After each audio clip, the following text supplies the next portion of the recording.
gözəl kəndimiz. Kim evidir? Bu da Rəhmət bəylər əmnidir. Abra Rəhmət bəylər əmnidir. Yavaş geç görək ya. Qovunlar bizi ziyarət edir səhər-səhər. Allah sizə qəni rəhmət eləsin. Ruhunuz şad olsun.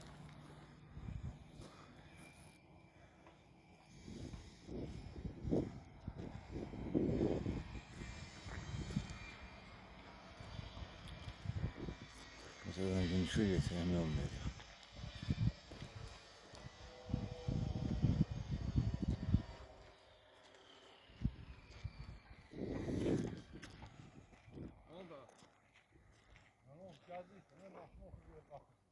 Allah erişən evi. Rəhmətli Şərmal nevli yerdə yoxdur. Günəşin parlaqlığına bax da.